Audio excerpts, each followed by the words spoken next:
Noticia realmente pues muy inquietante en El Salvador, y es que en la noche de anoche del 31 de julio, mientras en El Salvador se conmemoraba el Día del Periodista como un homenaje a todos aquellos comunicadores que han sido perseguidos, entre otras por el gobierno del presidente Bukele y por quienes han tenido que salir de su país al exilio, la Asamblea Legislativa, ojo a esto, aprobó una reforma constitucional que le entrega al presidente Bukele la posibilidad de ser reelegido indefinidamente. Esta reforma fue aprobada con los 57 votos a favor de todos los diputados del oficialismo. Pero lo que dice uno es, ¿cómo es posible que esto ocurra y cómo es posible que ocurra en una democracia a estas alturas de la civilización? Óscar Martínez es periodista de investigación, es salvadoreño, está en el exilio y es el redactor jefe de El Faro, que es un medio de comunicación que respetamos mucho y con el cual constantemente conversamos para tratar de comprender la realidad salvadoreña. Me da mucho gusto, Óscar, bienvenido. ¿Qué tal? Es un gusto saludarte, Vanessa. Sobre todo en estas circunstancias tan increíbles. Yo honestamente no lo puedo creer. Me parece inverosímil que en un país serio, pues Salvador no parece tan serio ahora, pero que hagan una reforma constitucional, la Asamblea Legislativa, una votación, y ya, así de sencillo fue. Mira, Nayib Bukele ha sido muy hábil. Los diputados salvadoreños son fieles a Nayib Bukele, es decir, incluso la población conoce muy poco sus nombres. Son personas que viven y que se cobijan en la popularidad enorme de Nayib Bukele. Es decir, no tienen autonomía alguna. En El Salvador se les denomina con una palabra popular que es puchabotones, en referencia a que su único trabajo es apretar el botón que tiene en el escritorio cuando se lo ordenan. Lo primero que ocurrió, porque Bukele sabe manejar los timings, lo primero es, ya venimos de que Bukele se haya reelecto en 2024 en febrero, violando 4 artículos de la Constitución que de forma explícita dicen que no se puede reelegirse inmediatamente. Ya había violado la Constitución. Alguien que está por encima de la Constitución misma es un dictador, aunque sea popular. Dicho esto, ahora que gana de nuevo una segunda Asamblea Legislativa, ocupa sus puchabotones para reformar la forma en la que se reforma la Constitución. Eso lo hicieron hace unos meses, el año pasado. Reformaron la manera en la que se reforma la Constitución y la reformaron para hacer lo que hicieron anoche, para entregarle a Bukele lo que Bukele tanto ansía, un maquillaje legítimo para quedarse en el poder. Ahora, lo de ayer fue importante, la reforma constitucional es tremenda, es toda una noticia. Pero Bukele se iba a quedar en el poder sí o sí, por esa vía o por otra. Es decir, Bukele es un dictador y los dictadores nunca reculan, siempre siguen avanzando hasta que o son derrocados o se pudren en el poder o pasa algo de ese estilo. Pero la historia nos ha enseñado que los dictadores no suelen detenerse. Entiendo, Óscar, que históricamente la reelección ha estado permitida en El Salvador para la elección popular, sin prohibiciones, sin condiciones en particular, pero la única que no estaba era la del presidente. ¿Cómo lo hizo Bukele? Mira, sí, tanto Bukele mismo lo decía pues en un video de 2013 que ustedes fácilmente encontrarán en redes. Bukele explicaba por qué no se podía en El Salvador, cuál era el sentido de la prohibición de la reelección inmediata. El sentido era que la persona que esté en el poder no pudiera encargarse de utilizar su poder para influir en una reelección propia. Es decir, ahora mismo Bukele, si va a elecciones, como lo va a hacer, Bukele tiene un régimen de excepción desde hace 3 años, un estado policial que nos quita a los salvadoreños derechos civiles, que ha encarcelado a 1 de cada 57 salvadoreños y que destruye el debido proceso. Ya no tener ni que ver a un juez para pasar años preso bajo el régimen de excepción. Pero no solo eso, Bukele va a ser un candidato que a la vez de ser candidato va a controlar el Tribunal Supremo Electoral como ya lo controla, el Ejército como ya lo controla, la Policía como ya la controla, la Fiscalía General de la República como ya la controla plenamente y la Corte Suprema de Justicia. ¿Qué posibilidades tiene alguien de ganarle a ese candidato? Por eso la Constitución prohibía la reelección continua, inmediata, la reelección, porque quien estaba en el poder iba a tener poder para manipular la cosa pública, para manipular unas elecciones. Y Bukele es alguien que tiene un poder extraordinario. En El Salvador nadie se había reelecto. nunca desde 1939, cuando lo hizo el general Maximiliano Hernández Martínez, reconocido y recordado porque en 1932 asesinó a cerca de 20,000 indígenas en solo una semana, cuando los indígenas se levantaron contra las condiciones de opresión en las que vivían. Oscar, ¿qué pasa con la oposición? Porque además esto ocurrió en un tiempo muy rápido, muy pronto. Es decir, Bukele entró al poder ¿cuándo en El Salvador? Bukele llega al poder en junio de 2019. Imagínate, 20, 21, 22, 23, 24, 25, realmente 6 años es muy poco para que logre semejante cantidad de cambios. ¿Qué ocurrió con la oposición? ¿Qué ocurrió con la independencia de los poderes en El Salvador? Mira, ahí hay dos cosas que decir. Es decir, en El Salvador hay alguna oposición que es honesta, pero es una oposición que ha surgido durante el buquelismo. Hay alguna diputada como Claudia Ortiz que ayer se oponía abiertamente a lo que estaba ocurriendo, pero ella tiene, digamos, una trayectoria muy paralela del buquelismo. La gran oposición salvadoreña, que era la derecha, el Partido Alianza Republicana Nacionalista Arena, o la izquierda, la exguerrilla, el FMLN, que gobernaron el país. Arena lo gobierna de 1994 tras la firma de los acuerdos de paz hasta el año 2009, y el FMLN lo gobierna de 2009 hasta que Bukele les quite el poder en 2019. Esos dos partidos se robaron hasta el agua de los floreros, Salvador. Se robaron todo lo que pudieron. Fueron corruptos y fueron inútiles. Y esa oposición, en un momento de desesperación, es la que le permite a Nayib Bukele, con muchas mentiras, colarse en aquel año de 2019 como un outsider. Nayib Bukele no es ningún outsider. Él viene de la exguerrilla, es decir, nunca fue combatiente, muy joven, pero Bukele fue alcalde desde 2012 con el partido FMLN. Bukele vestía de rojo y vistió de rojo desde 2012 hasta que fue expulsado de ese partido en 2018. Ese es el Frente Farabundo Martí para la Liberación Nacional, que era la guerrilla que estuvo en guerra pues en El Salvador durante tantos años. ¿Él era parte del FMNL? Claro, Nayib Bukele fue alcalde de Nuevo Cuscatlán de 2012 hasta 2014 por el FMLN, y luego fue alcalde de la capital por el FMLN. Nayib Bukele no es ningún outsider. Nayib Bukele es alguien que además su familia trabajó desde décadas anteriores a que él entrara en política todas las campañas publicitarias de la izquierda, y él ya era parte de esa empresa publicitaria de su familia que trabajaba las campañas para la izquierda.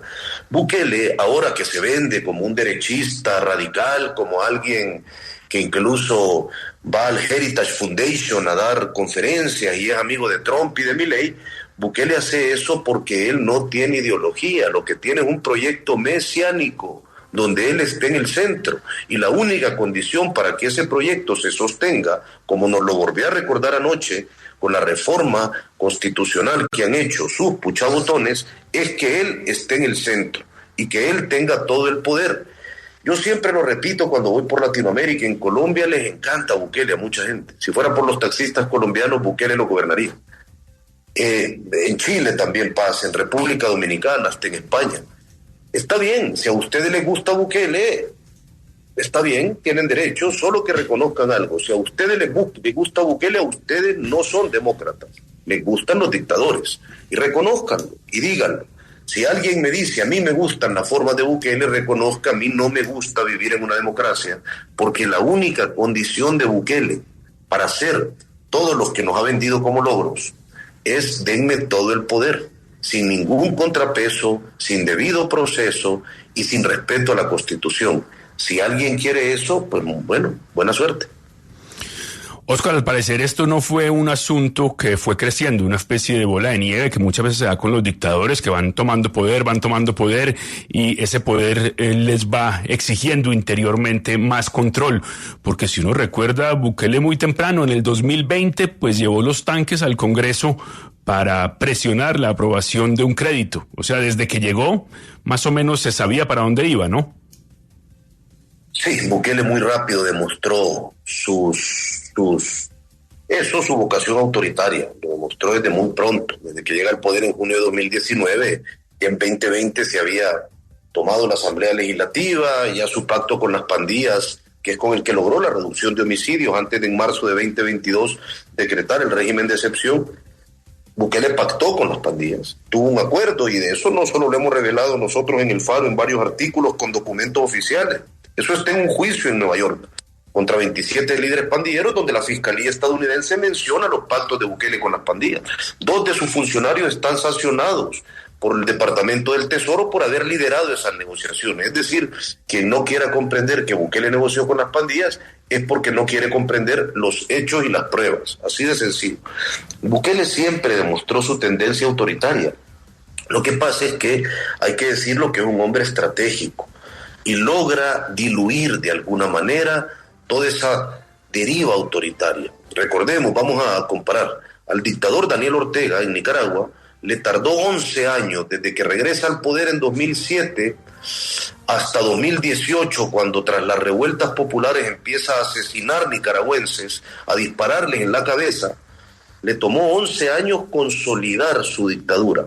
A Nayib Bukele le tomó 3, hasta que en 2021 tuvo la Asamblea Legislativa y ilegalmente destituyó al fiscal que lo investigaba y destituyó a los magistrados de la Corte Suprema de Justicia que le habían decretado que eran inconstitucionales muchas de sus medidas. Es decir, Nayib Bukele es mucho más rápido porque es mucho más hábil. Por ejemplo, lo que ha pasado ahora, Nayib Bukele tiene un muy buen timing. Como les dije, hace meses sus diputados, que son su propiedad, votaron para reformar la forma en la que se reforma la Constitución. Antes necesitaba 2 periodos legislativos para que un periodo reformara y el otro ratificara. Ellos lo reformaron. Ya hubo escándalo internacional, un poco de escándalo internacional, pero lo hicieron. Dejaron que corrieran los meses, ahora han vuelto a dar el segundo golpe. Reforman la Constitución para que Bukele pueda seguirse reeligiendo. Bukele va a guardar silencio sobre esto durante meses, así lo hizo en el periodo pasado, y quizás el año que viene, mientras Trump sigue en el poder, porque eso le interesa mucho, va a anunciar que va a competir para la reelección. Va diluyendo los golpes. Sabe que el mundo olvida rápido, sabe que el mundo relaciona poco, y aprovecha eso. Óscar, usted menciona a Donald Trump y en Caracol Radio le hemos hecho un seguimiento a las irregularidades del gobierno Trump con los migrantes venezolanos que han sido enviados al Secoda, a la cárcel, a la megacárcel en El Salvador. Trump ha encontrado en Bukele un aliado muy especial. ¿Usted qué sabe de la violación de derechos humanos en esa cárcel, en el Secot? Bueno, mira, yo les pongo algo que siempre diré. El Secot, los venezolanos que han llegado a Venezuela ya, que fueron enviados de dictador a dictador, han dicho que alguno dijo que fue violado sexualmente, el otro ha dicho que les dieron palizas brutales. Yo, a la luz de la información que como periódico hemos recogido en nuestro especial testimonio desde que empezó el régimen de excepción en marzo de 2022, me parece verosímil. Solo que recuerden una cosa, Bukele es publicista, el Secote es la cárcel que Bukele quiere que ustedes vean, que el mundo vea. En El Salvador hay 22 cárceles. El Secote es la única a la que Bukele ha permitido acceso a las cámaras, acceso a youtubers como Luisito Comunica o a otros que sienten que están viviendo su gran aventura periodística cuando les entran a dar el tour guiado como si aquello fuera un safari. Salvador tiene 22 cárceles, Bukele quiere que ustedes vean una. En las otras 21 cárceles, las mamás que tienen a sus bebés recién nacidos los lavan con lejía para evitar la sarna carcelaria. En las otras 22 cárceles han salido ya 430 cadáveres en menos de 3 años, con signos de tortura. Y en todas las autopsias, los forenses cómplices de medicina legal escriben que murieron por edema pulmonar, que es parecido a decir que alguien se murió porque dejó de vivir. Es decir, hablemos del Secot, me parece bien, pero yo le pido al mundo, recuerden, hay más de 87,000 salvadoreños, 1 de cada 57 salvadoreños pudriéndose en cárceles que el mundo no conoce porque Bukele no quiere que las conozcan. El Secot es la única cárcel donde han entrado cámaras. Los salvadoreños se pudren en otras cárceles donde la tortura ha sido sistemática. Las pocas personas que han salido de esas cárceles y nos han contado lo que han visto ahí, torturas con bolsas negras, violaciones sexuales, muerte y cadáveres languideciendo, tirados al sol durante horas para que la gente aprenda lo que ocurre cuando reclaman por sus derechos adentro de esas cárceles. Lo que está ocurriendo en El Salvador, como muchos abogados, organismos internacionales lo han dicho ya, puede constituir crímenes de lesa humanidad en esas cárceles. Y eso, Bukele, que es un experto publicista, les pide volteen a ver solo una y solo la que él quiere. que es el SECOT. Estamos hablando con Óscar Martínez, que es periodista de investigación, es salvadoreño y es el redactor jefe del Faro, que tantas denuncias ha hecho contra el gobierno de Bukele. ¿Usted cómo está, Óscar? ¿Dónde está? Está en el exilio, yo sé, pero ¿puede contarnos cómo está? Sí, mira, yo llevo, es decir, nosotros, un grupo de periodistas, una buena parte del equipo, estamos exiliados desde previo al 1 de mayo, salimos días antes del 1 de mayo. El 1 de mayo publicamos la primera edición mensual de la revista del Faro, un nuevo producto que creamos, y en ella, junto con Carlos Martínez, aparecemos en cámara entrevistando a 2 líderes pandilleros, que los pudimos entrevistar porque el gobierno de Bukele los liberó, porque fueron sus socios durante años, les dejó salir y les ayudó a huir del país. Los encontramos y los entrevistamos sobre cómo fue esa sociedad con Bukele desde que Bukele era candidato a la alcaldía capitalina en 2014. Desde entonces no podemos entrar al país, tenemos órdenes de captura. Supimos, gracias a un diplomático que nos lo advirtió y lo hicimos público, las intenciones que tenían de ponernos cocaína cuando entráramos al aeropuerto el día 7 de junio, para acusarnos de un delito que no tuviera que ver con las entrevistas que hicimos, para no tener que recordarle al mundo esas entrevistas que en 2 meses alcanzaron 2 millones de vistas en YouTube. Y a Bukele le molesta mucho que le ganen la narrativa en redes, porque ahí se siente seguro, ahí se siente Dios. Desde entonces no podemos entrar al país. Yo ahorita estoy en México, pero llevo como 5 países en 3 meses, en términos de, en cuestiones personales y en reuniones con organismos internacionales, etcétera.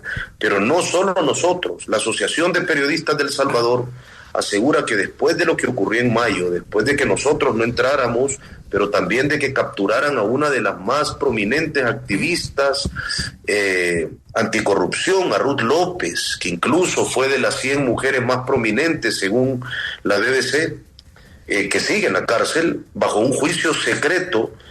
Más de 40 periodistas salieron del país. Prácticamente el periodismo salvadoreño está ahora mismo en el exilio. No sabemos cuándo vamos a poder entrar, pero lo seguimos intentando. Pues nosotros aquí lo seguimos acompañando, Óscar, a usted, a los colegas del Faro, a quienes han hecho ese periodismo tan juicioso y que nos permiten a través de este tipo de entrevistas, pues ver cómo es realmente la vida en un lugar en el que no se respeta a la prensa. Yo, pues por supuesto, soy una gran defensora del periodismo y siempre lo digo, a los líderes autoritarios, al que no le gusta la democracia, no le gusta la prensa. En general a los poderosos no les gusta la prensa, pero una cosa es que no le guste y otra cosa es que pretenda que no exista. Son 2 cosas distintas. Óscar, un gran saludo. Me pongo muy contenta de verlo y de escucharlo. Gracias a ustedes por el interés y un gusto conversar con ustedes. Gracias, colega. Un gusto, colega. Es Óscar Martínez, periodista de